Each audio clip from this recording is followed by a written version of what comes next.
Stuart's got more than 350 scientific papers and 5 books. And also the book which I've really enjoyed reading, and when I was still teaching undergrad, actually used quite a bit in my own teaching, called The World According to Pimm, A Scientist Audits the Earth. Still recommended reading. So Stuart was awarded the 2019 International Cosmos Prize. This is one of the most prestigious honors presented in the environmental field. It recognizes groundbreaking research in endangered species and his work at Saving Nature, that's the NGO I just mentioned, and also to promote practical approaches to reverse species declines. His international honors also includes a Tyler Prize for Environmental Achievement in 2010, and the Dr. Heineken Prize for Environmental Sciences from the Royal Netherlands Academy of Arts and Sciences. Stuart graduated from Oxford in 1971 and PhD from New Mexico in 1974. So that's the official version with a lot of his publications, but there's another lot less well-known publication, and I'm not sure if this has formally seen the light of day. And this is an informal document that Stuart shared with some postgraduates at the time, and it's called FAME with an exclamation mark. So FAME gives advice on writing the first paragraph, how to get rid of waffle in your writing, how to write the first paper. And if you wondered how to do that, you have to do that backwards. It's about, once you've had the big hit paper, how to talk to the first reporter, how to get into Nature and Science. And he also gives advice on dealing with paper rejection. But Stuart being Stuart, he also gives you advice on what will happen if you ignore his advice. And I quote here, it says, "You have ignored my advice. You will write introductions that tell me you've read the literature, so have I, and an amazing amount of complete drivel that I have no intention of reading ever. Your first 200 words will bore me silly." Close quotation. And there's similar jewels in here. And coming from an editor in science and someone with Stuart's experience, heed this advice, and I can attest that I've done so, and it's made a huge difference to the way that not only my publication success, but also in some of my fundraising success. So Stuart, welcome back to UP. It's a great privilege for me to introduce you, and it's a lovely kind of closing the loop and circle to see you again. And over to you. Thank you very much. Thanks so much, Baron. You know, obviously, I wish I were there with you all. I've been out of Africa now for a couple of years. I think that's probably the longest period I've been away, you know, since I started working with Rudy 25 years ago.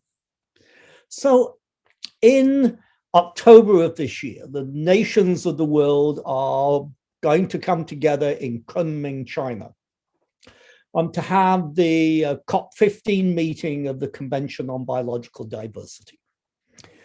This has been the decade of biodiversity as declared by the UN. And so it's obviously going to be a meeting where people discuss what they've achieved and what they hope to aspire to in the future.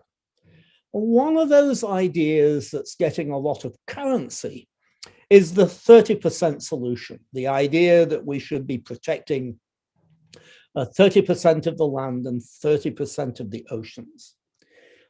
That's a wonderful idea, and I don't want to disturb it. But on the other hand, I want us to look at what that entails, what's involved, what's going to work, and what isn't going to work. So I'm quite deliberately going to take a multi-continent perspective and look at examples of what we need to protect biodiversity. Oops. Now, having done that, I'm suddenly finding that I can't control my screen. Now, why is that happening to me?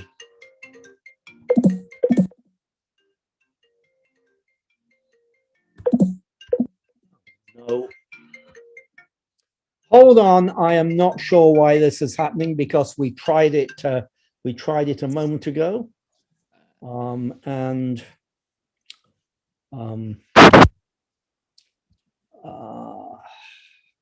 I think just reshare it, Stuart, and then just click.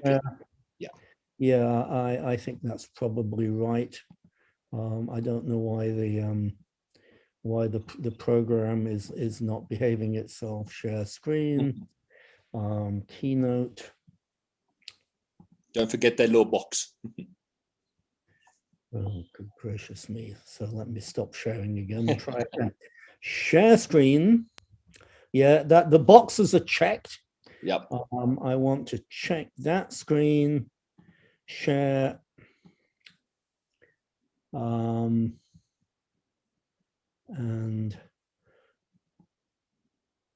okay, so you can see my first page. Is that right?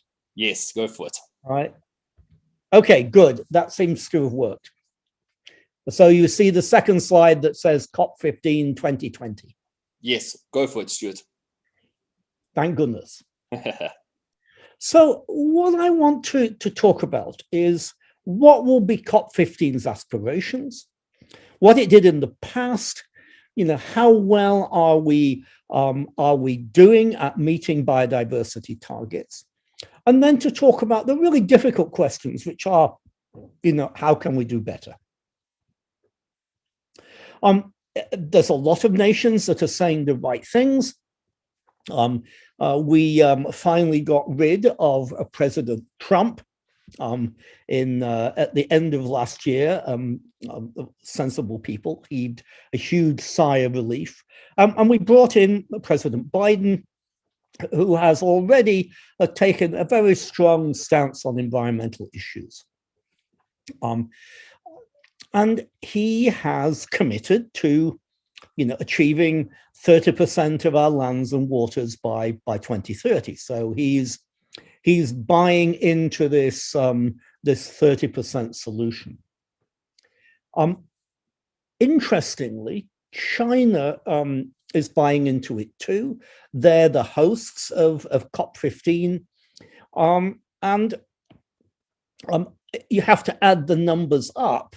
But China has already protected about 1.73 million square kilometers in pretty well protected areas. These are national and provincial level nature reserves.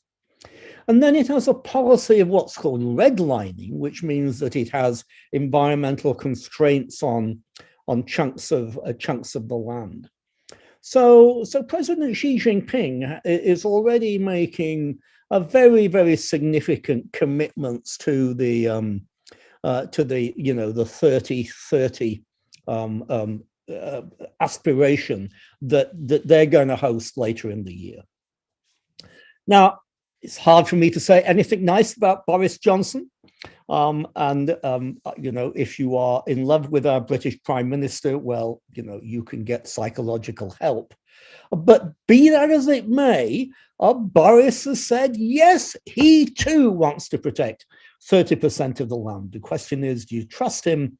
But I think the much more interesting question is what does 30% of Britain look like? And how much will that do for biodiversity? But at least according to him, he is absolutely committed. Right. So what do we think about 30%? Well, I think the first thing to realize is that there are, for some parts of the world, 30% is not going to be anywhere near enough. If we look at Brazil, Brazil is about the same size as, or the Amazon as a whole, most of which is in Brazil, is about the same size as the continental United States. Protecting 30% of the Amazon simply won't do. We know from work done by Carlos Nobre, there's a particularly good piece on this in Science Advances 3 years ago, that says, look, if we don't protect about 80% of the Amazon, there is going to be a tipping point. Now, I am not a fan of tipping points, certainly global tipping points of the kind that's been promoted by some very sketchy people in Stockholm. But there are some clearly credible tipping points, and one of them is to the Amazon. It's the one that the IPCC discusses. And the problem with the Amazon is as you deforest, it becomes drier, it generates less of its own rainfall, And eventually it flips from being a self-generating rainforest into a drier forest. The dry forests burn more, they get drier as a consequence of burning, and you go from a tropical moist forest into a savanna. The consequence of that globally will be disastrous. It'll put gigatons, billions of tons of carbon dioxide into the atmosphere. So asking Brazil to protect 30% is not enough. There are some parts of the world that we need to protect a lot more than 30%. So let's now look back at what the previous conventions did, and how did it achieve its success? Did we succeed in meeting those goals that were put forward in 2010? These were called the HE targets. And so a decade ago, the UN declared its decade on biodiversity. And its aim was to protect 17% of terrestrial and inland water and 10% of coastal marine areas. Its target 11 also said that it wanted to stop the extinction of known threatened species.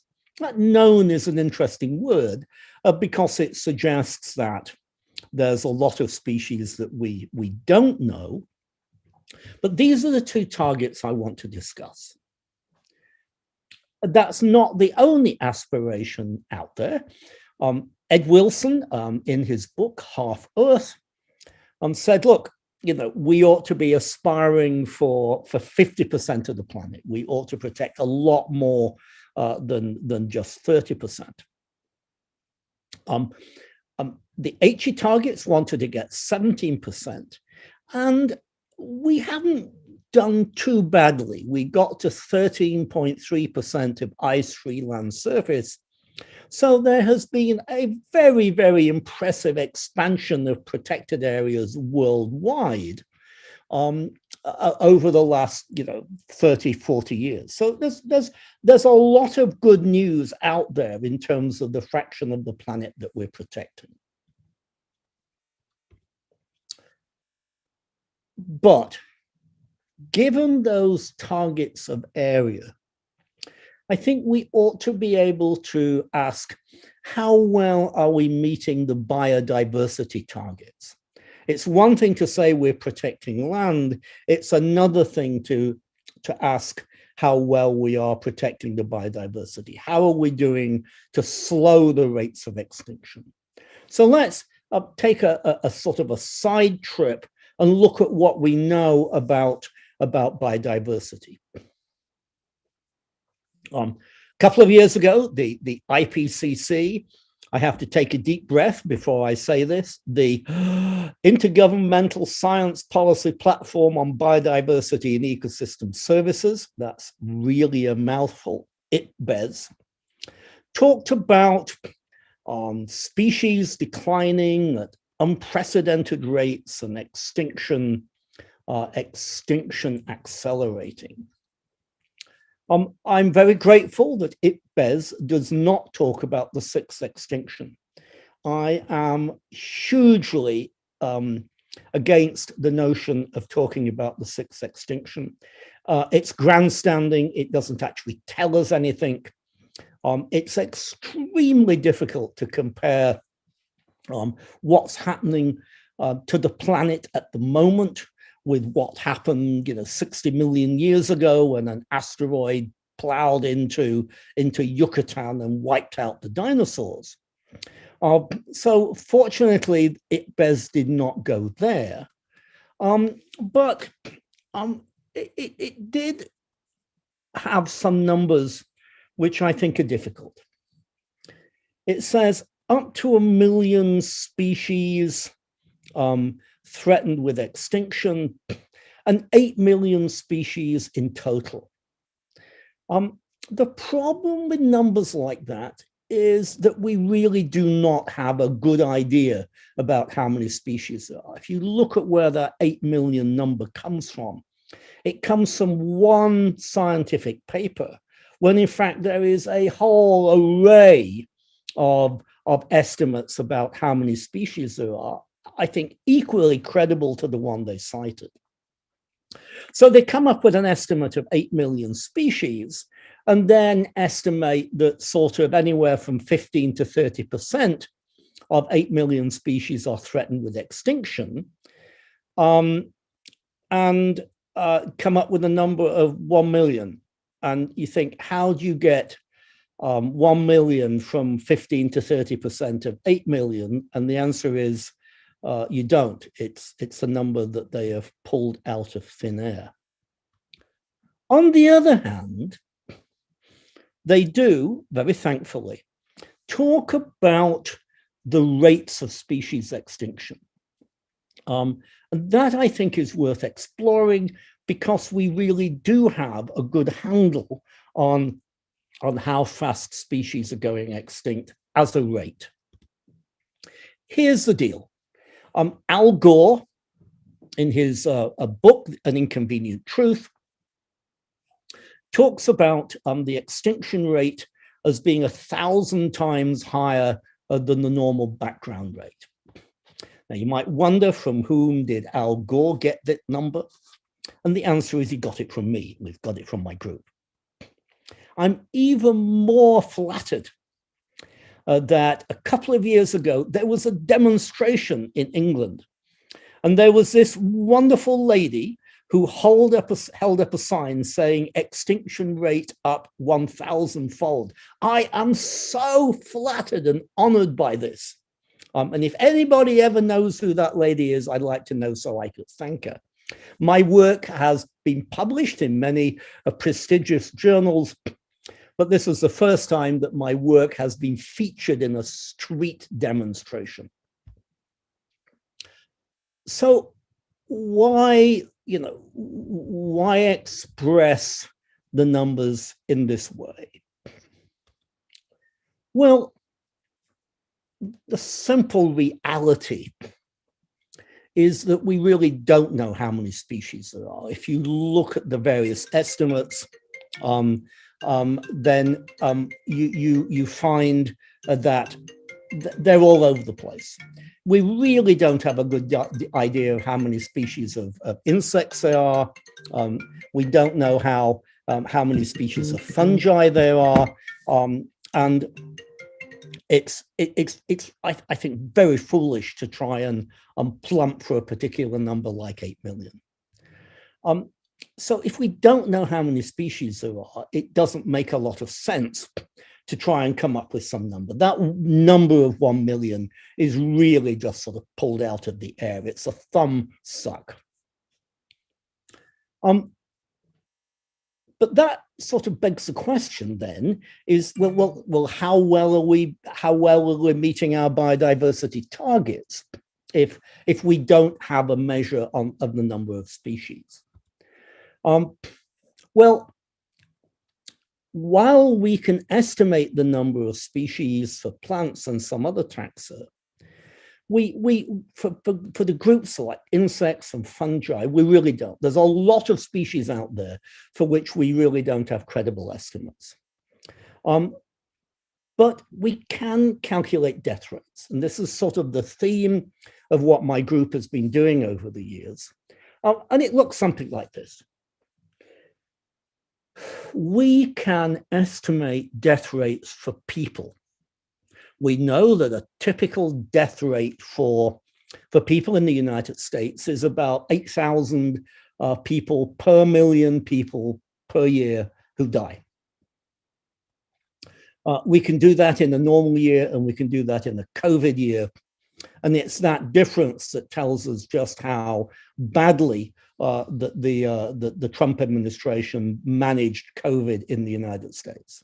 He's not the only incompetent politician when it comes to COVID, of course. we understand death rates. It's something that's alarming to us. One of the reasons why we're all sitting at home, watching this talk rather than being in the lecture theatre together. Well, there's an analogy to this. We can come up with extinctions as a death rate. It's the number of extinctions, the number of species deaths. And we can calculate that, and we can calculate that for species that are well known. We can do that for birds and mammals and amphibians. Recent work by the group at Kew has done this for plants. And what those numbers tell us is that species are going extinct somewhere on the order of 50 to 100 extinctions per million species per year. That's a death rate. And it's a death rate based on the taxa that we know. And we now are able to do this for these well-known vertebrates, regionally for some fish species, globally for plant species. There's another feature to these data, and that is that the extinction rates of the species that were described before 1900 are lower than the extinction rates since 1900. And the very simple reason for that is that the species that we describe first are the species that have large geographical ranges. That as a biological exploration expands, we begin to find rarer and rarer species. So for birds, and especially for amphibians, the species that have been described in the last few decades have much higher extinction rates because they're rare.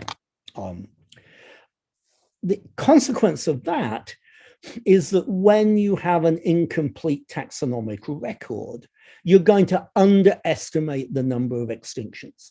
So we know that the extinction rates for plants are low, because there's probably about another 15%, another 60,000 species or so of plants that have not yet been discovered. So some people point to insects as having very low extinction rates. That's almost certainly not true. What is true is that the species of insects that have high extinction rates are the ones that we haven't discovered yet. So what would we expect? What are the background rates of species extinction? To what should we compare these very well documented current extinction rates? Well, there's the fossil record, and the fossil record is extremely difficult to interpret. Most fossil data are from, marine bivalves. From marine gastropods, from trilobites, which are marine hard-bodied species. It's very difficult to compare those data with modern species. Their taxonomy is different. Paleontologists are usually talking about genera rather than species. One of the things that we can do is to look at the diversification rates. We can look at how fast species are being born. And here's a particularly nice example of this, South African too. It looks at the molecular phylogeny of this genus of orchids. When you look at what we know from this reconstructed molecular phylogeny, we can calculate a birth rate. We know that across, 10 million years or so, there have been 0.26 new species per million species per year. So that's the birth rate. And we can calculate this. We can compare this birth rate of species against the extinction rate. And what we know is that species are dying out at a rate of 100 to 1,000 extinctions per million species per year.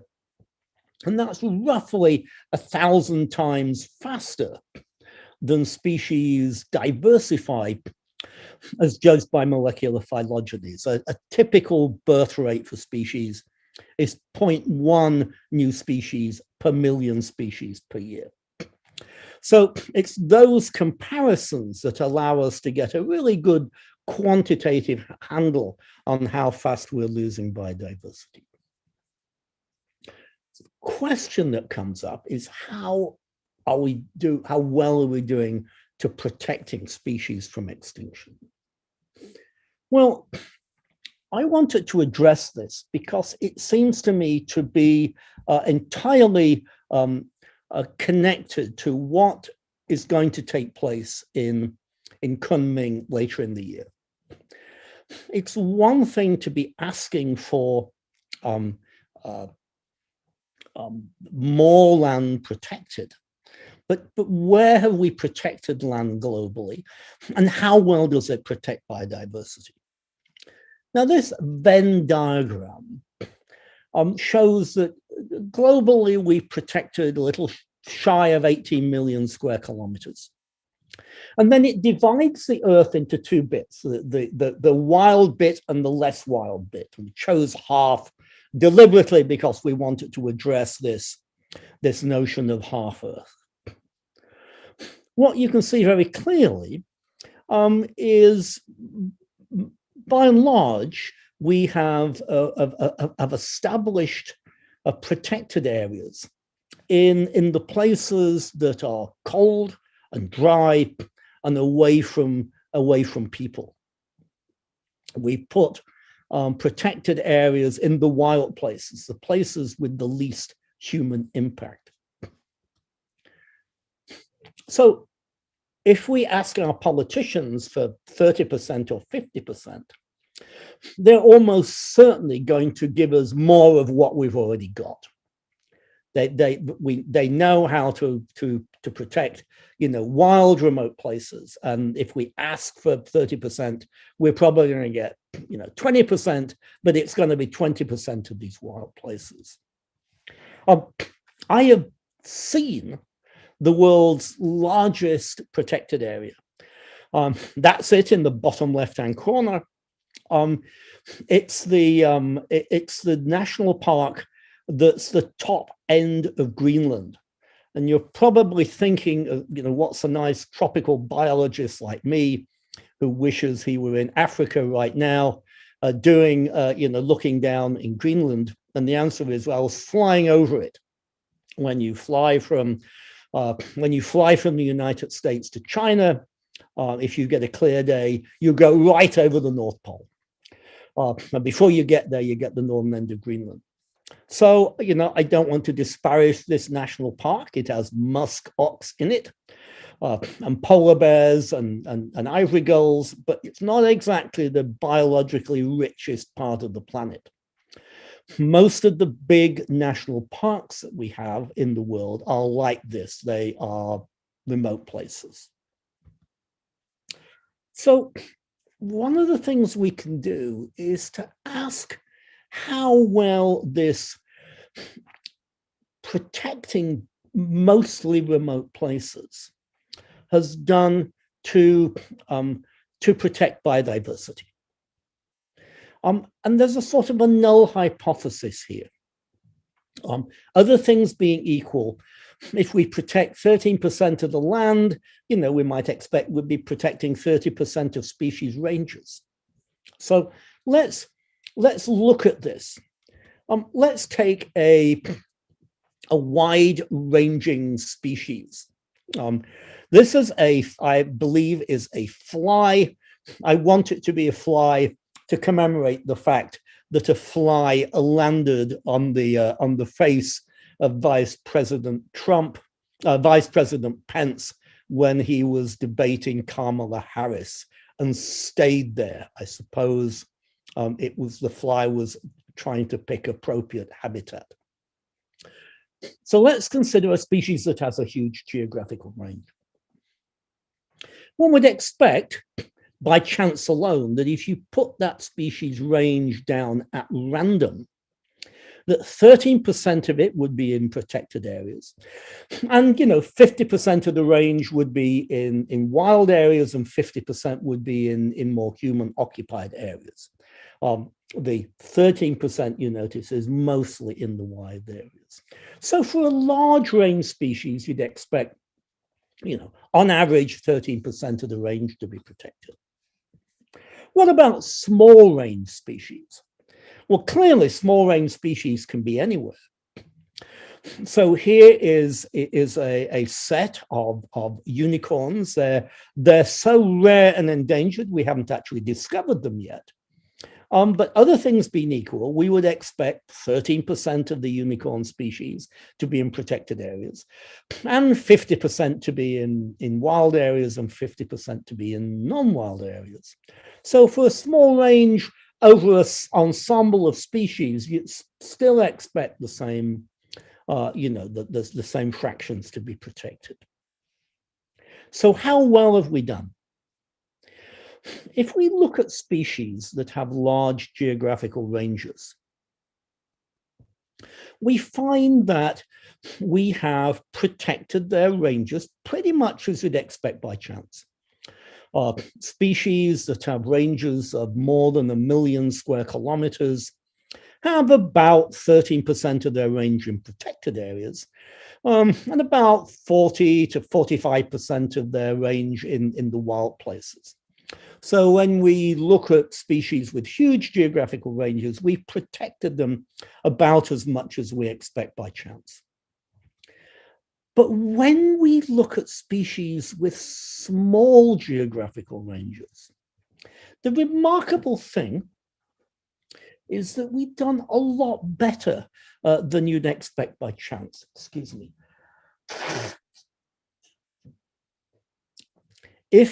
If you look at what fraction of species that have really tiny geographical ranges are protected, you find that anywhere from 20 to 50% of their ranges are protected in the existing protected area network.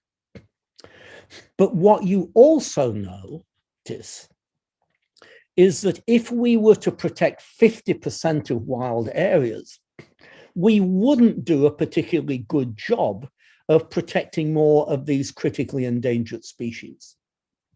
We've done a good job with where we've put them, but expanding protected areas into remote places isn't going to do us any good.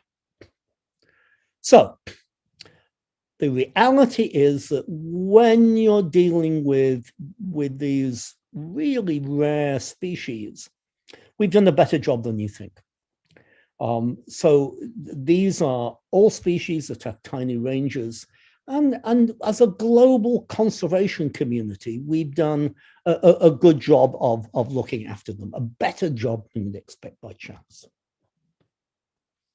So Ed Wilson and I have had some forthright conversations about half Earth, and I worry that asking for half Earth or asking for 30%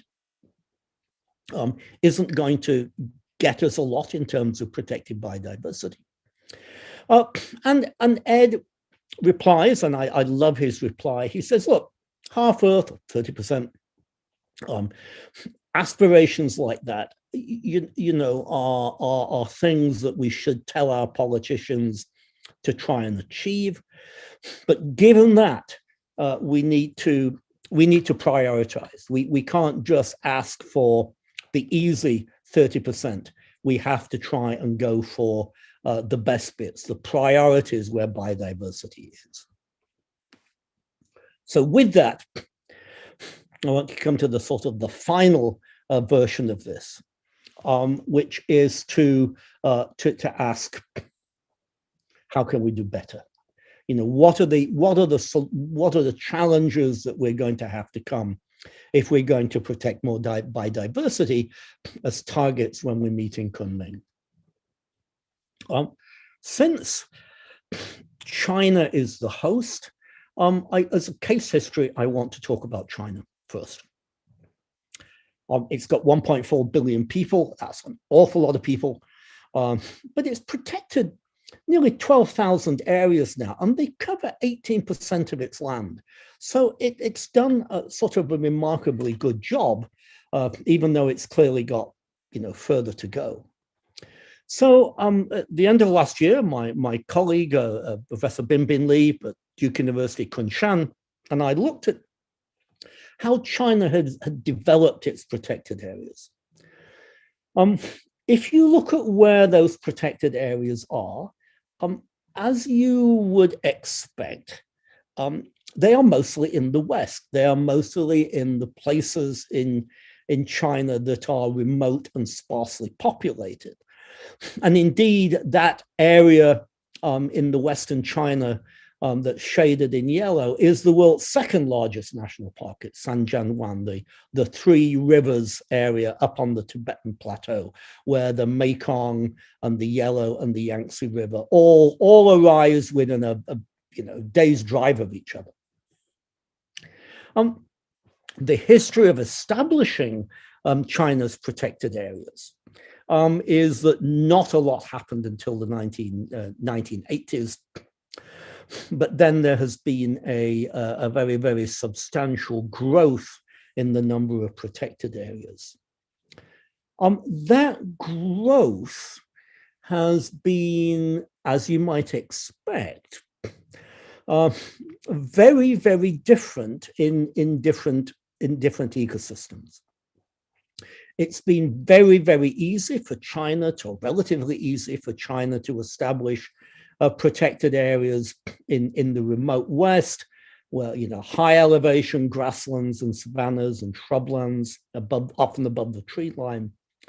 The growth of areas that involve moist forests, particularly tropical moist forests, has been slower. But one of the things that's been important is that China has shown a steady increase in protecting, its tropical and temperate forests.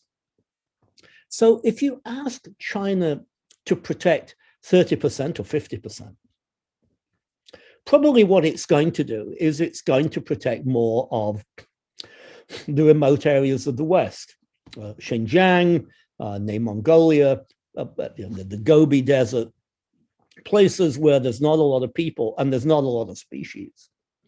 And that would be a mistake. It's not that we ought not to be protecting places like that, but what we hope China will do is to protect more of its forests.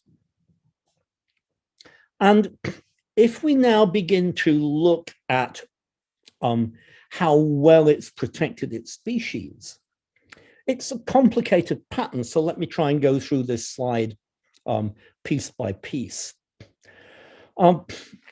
Some biomes are much better protected than others.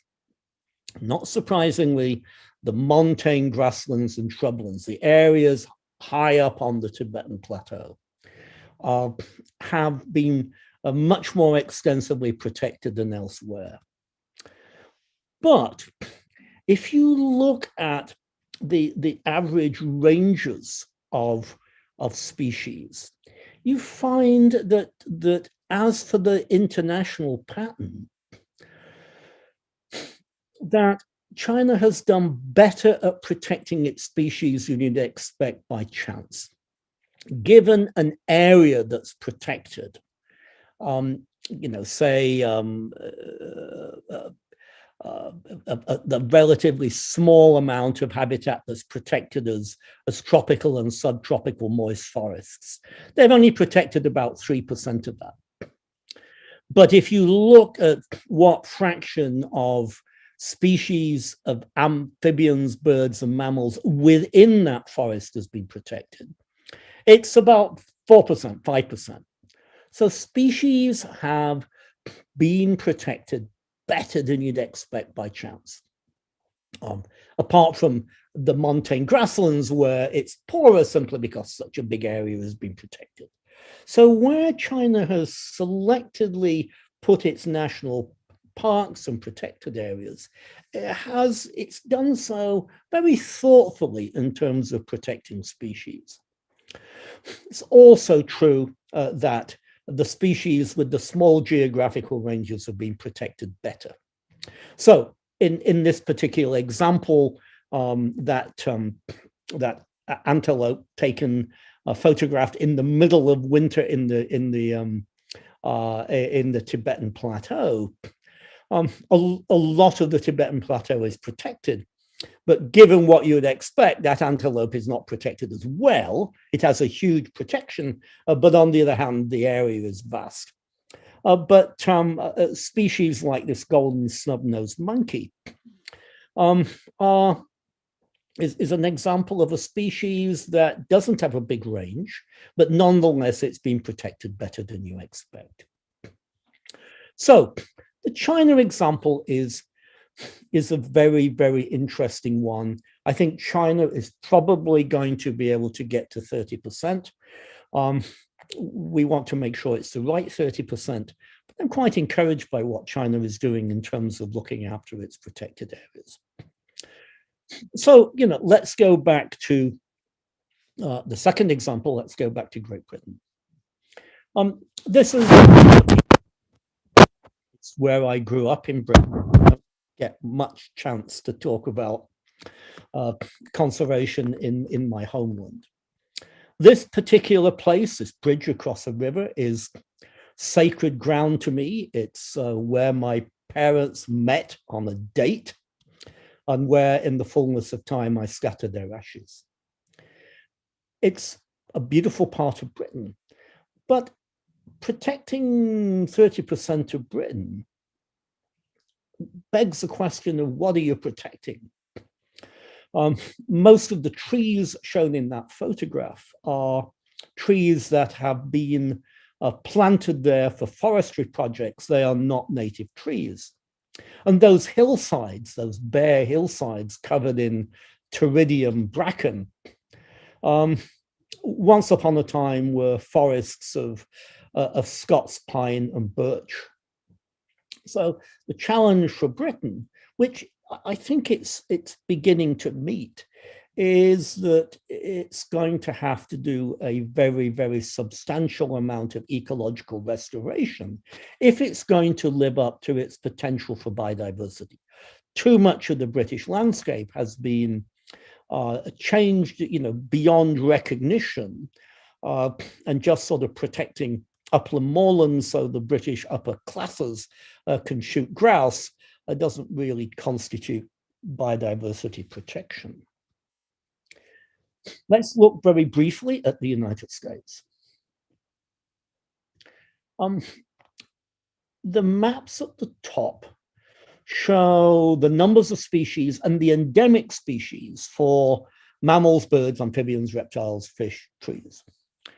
One of the things that you see in the US is that the southeastern United States, which includes where I live in North Carolina and South Carolina, the Appalachian Mountains, that's where the biodiversity is. People are beginning now to consider the southeastern United States as a biodiversity hotspot. If one looks at where we have protected areas, that bottom map shows in various colors the areas that are owned by the federal government: national parks, forest land, Bureau of Land Management. We have protected to varying degrees large parts of the Western United States because that's where people aren't. Just as in China, we're protecting the places that are cold and dry and sparsely populated. That scatter of tiny purple dots are all the private land trusts where people have bought land to protect. So lots and lots of small areas of land. One of the things that becomes entirely clear is that the concentration of privately protected areas is not in the southeastern United States. It's in the northeastern United States. And this emphasizes that by showing the area in detail and showing how it profoundly does not match where the priorities for conservation are. Particularly for freshwater species, for fish, for amphibians, the Southeast and the Southern Appalachians are hugely important for species, but the concentration of private reserves are elsewhere. And that's because there is a major conservation group in the United States called the Nature Conservancy. It has a budget of $1 billion, that's with a B, dollars a year. It claims to be the largest conservation organization in the known universe. And where it invests its money is where the money is. The map at the bottom right is a map of wealth. Wealthy people live in Northern Virginia, up through New York and into New England. There's a little concentration in North Carolina. I'm happy to tell you that's where I live. Not that I want to tell you that I'm vastly wealthy. What happens is that organizations like the Nature Conservancy protect places where people live because people want to pay for them, and they don't protect the places which have the species. Now, I can understand why rich people want to protect land next to them. I have a forest at the back, and I bought my house because it has a forest at the back. On the other hand, it's a pretty spectacular failure of a major organization like the Nature Conservancy to just simply go with where the money is and to neglect the parts of our country that are biologically rich. And indeed, in fact, it's worse than that. Because if you look at where poverty is in the United States, and particularly where there is open cast coal mining, it's where the biodiversity is.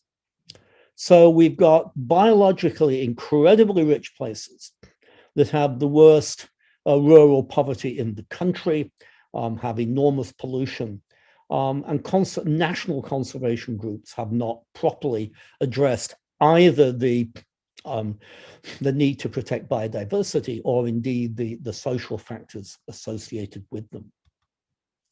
All right, time to come to Africa. I'm not going to talk a lot about Savannah Africa because, after all, you've got Rudy, and this is work that he's leading.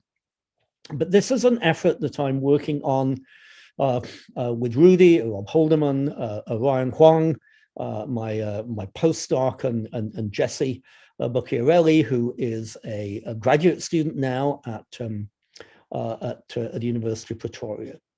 And we've been looking at protected areas and elephants, and particularly how connected the landscape is. The red dots show where we have tracked elephants. The green area is a first order map of where we think suitable habitat for elephants might be. I say it's the first order. We are still refining this. We are still taking bits away. The shaded areas show protected areas that have elephants. The unshaded dark gray areas are without them. The first thing I think to notice is this area that we have delineated, which is about the size of the continental United States, has a large number of protected areas. There is a large amount of land that still can support elephants and probably can easily support a lot of other species that are not so demanding in terms of space and not so damaging to the people who have to live next to them. The challenge is not so much a matter of protecting large chunks of territory, but to establishing the connectivity between them. It's not a matter of how much, it's a matter of how connected. And that came to a head when a year or so ago, there was a massive die-off of elephants in northern Botswana. Excuse me again. I was fortunate a few years ago to fly over this area north of the Okavango River, out of a village called Soronga. I've never seen so many elephants. We counted 1,500 elephants in the 300 square kilometer survey. So very, very high density of elephants. And we also saw that there are fences that limit their movement. Now, those fences may not always be complete, and I'm sure a determined elephant could knock those fences down. But there's clearly a limitation in where the elephants of this area can move to.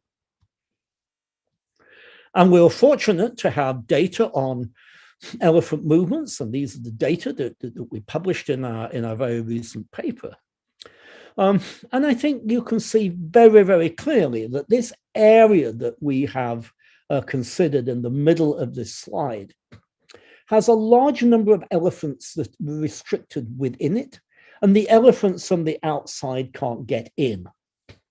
So while a lot of this area is still wild, it's very much one that restricts how elephants can move. And because they cannot move when conditions get bad, and we believe that is a sort of a fundamental cause of why so many elephants died, that they weren't able to get out of harm's way when their water sources started getting polluted. I'm now going to run a video because I want to talk a little bit in the final few minutes of my talk about what we do at Saving Nature. And I hope this video is going to play, and if it doesn't, you'll need to tell me that it's not working. We can map out the distribution of many species now in considerable detail. These are birds, and they show that the warm, wet tropics are where most of the species are. Mammals show a broadly similar pattern.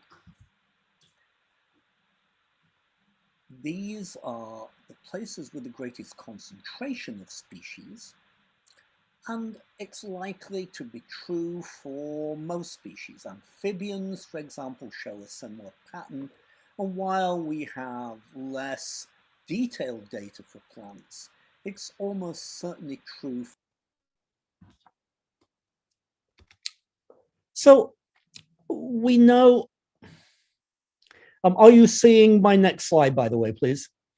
The video seemed to have stopped in an odd place. Yes, we are. Okay. So we can map out where species are. And when we map out where species are, we realize that there is a wrinkle to that. That species that are threatened are not where the greatest number of species are. They're where the greatest number of small-ranged species are. That we know that there is hotspots. The late Norman Myers identified them, key places which have unusual concentrations of species with small ranges. And one of those places is the coastal forests of Brazil. Most of the globally small range species of amphibians and mammals and birds and plants in the Americas are there. And when we look at those areas in detail, this is a 600-kilometer wide swath of coastal Brazil centered around the city of Rio de Janeiro. it becomes obvious what the problem is. The problem is that many of the areas, what forest they have is in fragments. This going backwards and forwards between these slides shows us taking away the smallest forest fragments. About 20% of the forest is in small pieces. Looks like that. If we map this out, we can drape species maps on top of the 3D map of the area, color code it where there is forest, and color code it by the number of threatened species that occur in that forest. When we do that, we produce a tactical map. This is what we call a tactical map. It shows the places where we would need to intervene if we were going to prevent species extinctions. And the reason this is critical is that we know that species disappear from forest fragments very quickly. In general, the smaller the forest fragment, the more quickly you will lose species, and the more species you will lose. So the question is, what can we do about it? What can we do when we have a fragmented landscape? Because for many of the world's biodiversity hotspots, that's what we have. We identify the places where the greatest number of species are at risk of extinction. And when we do that, we often find they're in very fragmented landscapes. They're not in large areas of continuous forest like the Amazon, but they're in the biodiversity hotspots, and those places have already lost a lot of their habitats. A good example of this is in the forest to the east of the city of Rio de Janeiro in coastal Brazil. This map shows the fragments and the number of threatened species that they contain. We have not just merely destroyed so much of the world's tropical forests. What we have left behind is in tatters, in fragments. And those fragments are often too small for species to maintain viable populations. There just aren't enough males to go around for the females and females to go around for the males. And of all the places, of all the fragments, one that I thought was particularly tragic was the one immediately behind me. This is the Union Biological Reserve in coastal Brazil, about 100 miles east of the city of Rio de Janeiro. Because in this isolated patch of forest are a whole load of species on the brink of extinction, the most charismatic of which is a beautiful little monkey called the golden lion tamarin.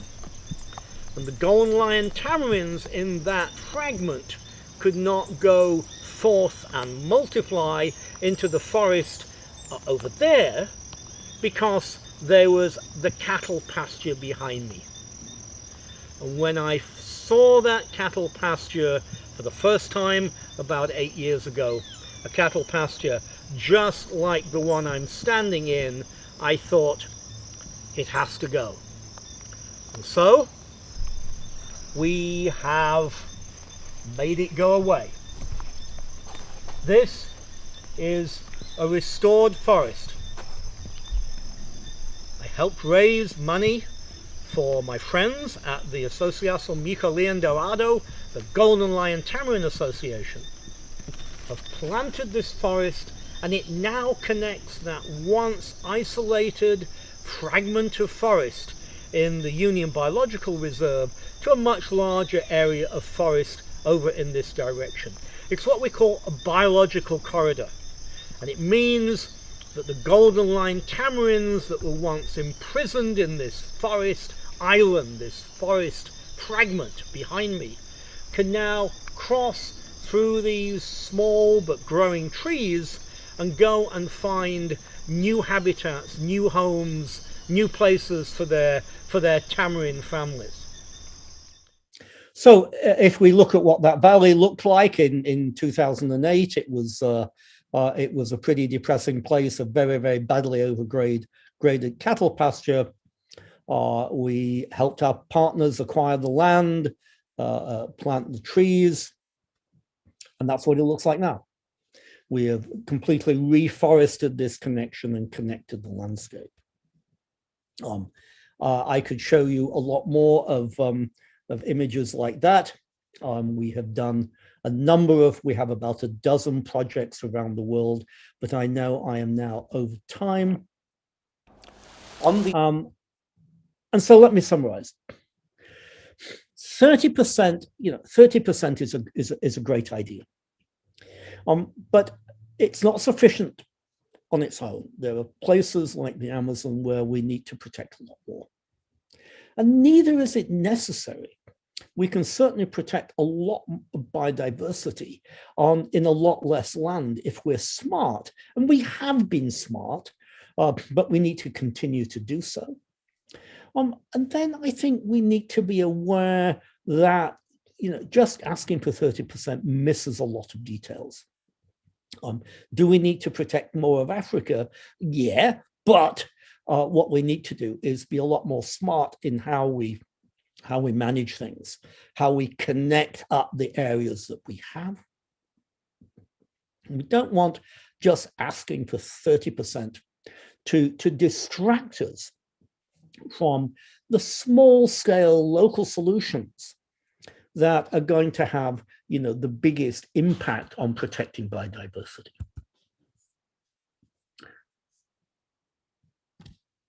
Thank you so very much.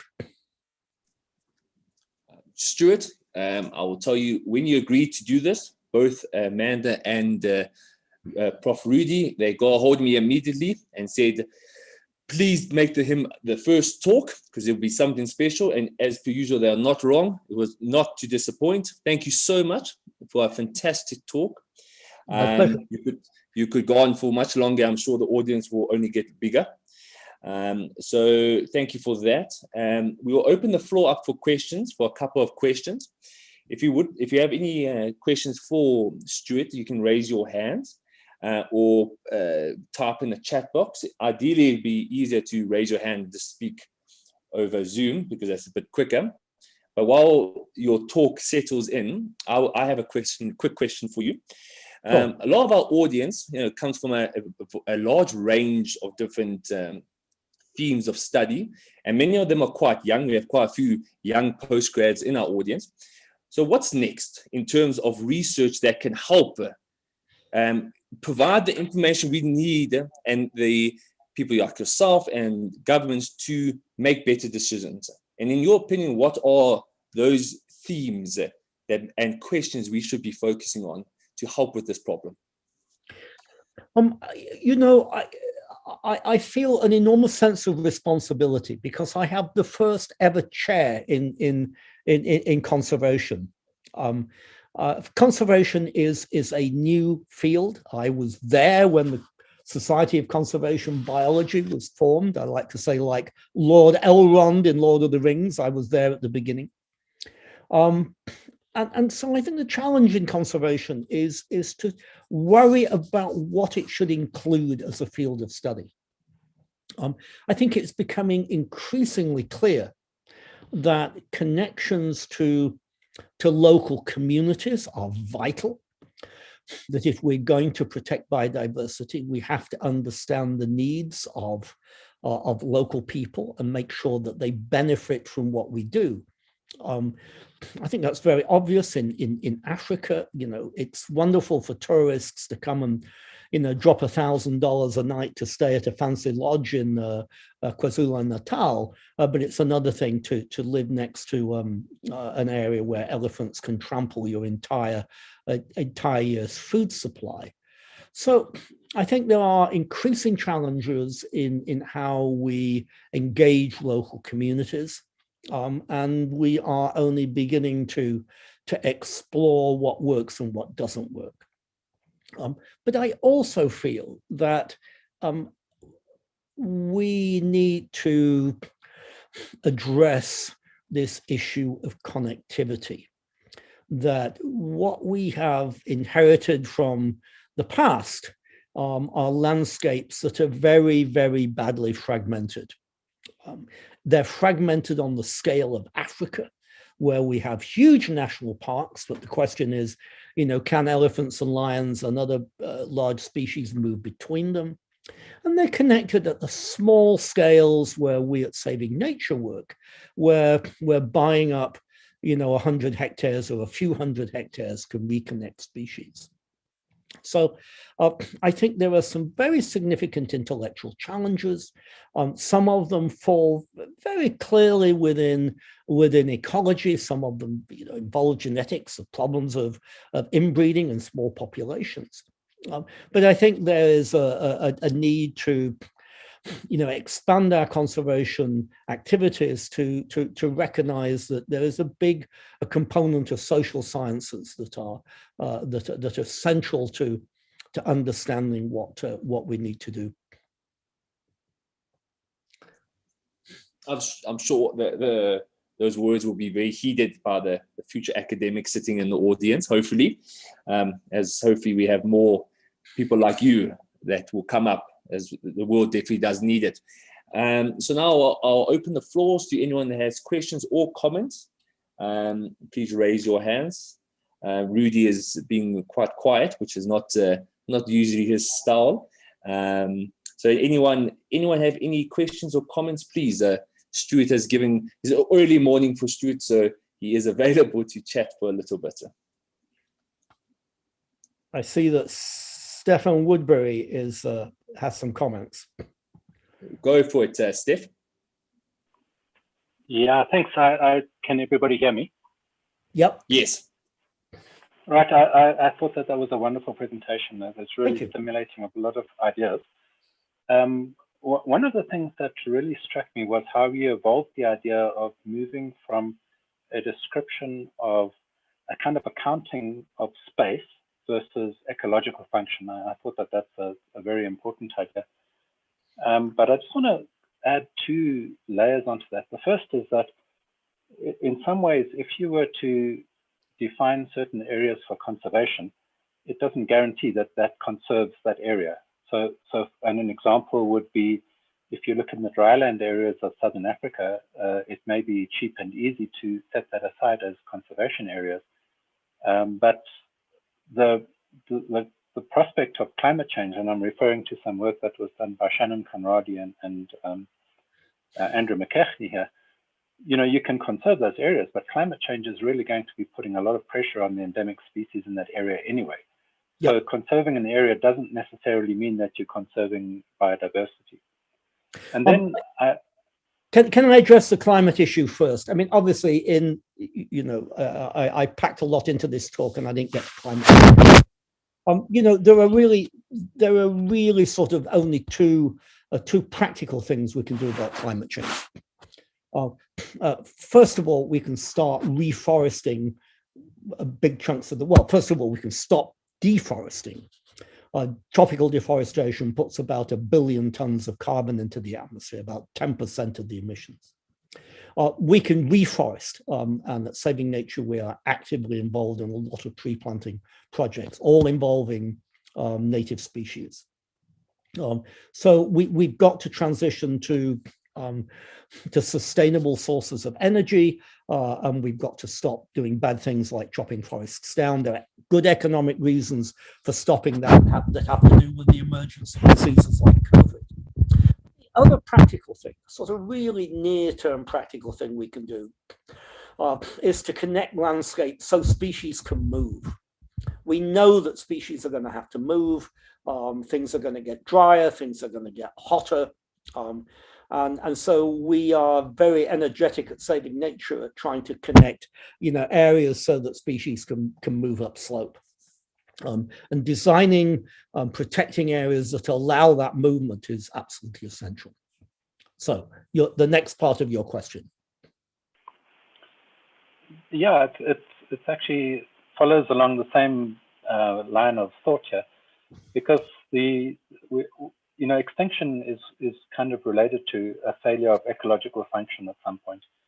And what you presented was very mammal orientated. But if you jump to the context, for example, of rivers, imagine the idea of conserving 30% of a major river, but allowing the other 70% to be trashed. It doesn't make ecological sense because of the ecological dependency that comes with a system like a river. And so you could extend this argument also to the oceans and conserving, for example, corals, where you also have ecological hotspots.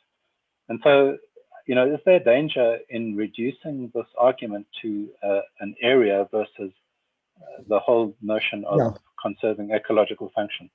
Absolutely. I mean, I think rivers are a really good example. What does it mean to protect 30% of a river? I didn't talk about oceans. One of the more interesting stories is how much more of the world's oceans countries are now beginning to protect. And this is going to come as a great, profound, and controversial shock to you all. The sun still does not set on the British Empire. The British Empire is now reduced to a bunch of, godforsaken little chunks of rock scattered around the world's oceans. But they happen to be really rather important places when it comes to biodiversity.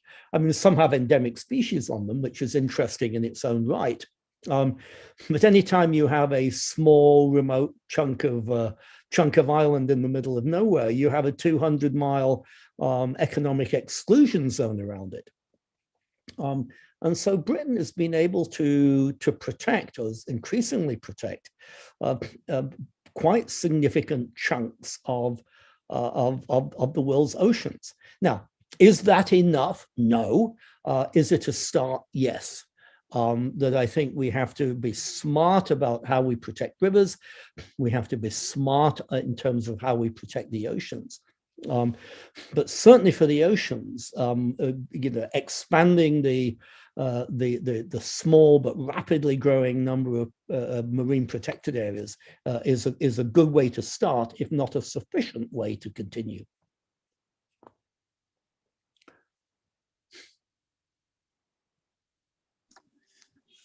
Great, fantastic. I think it's some very important question there from Stefan.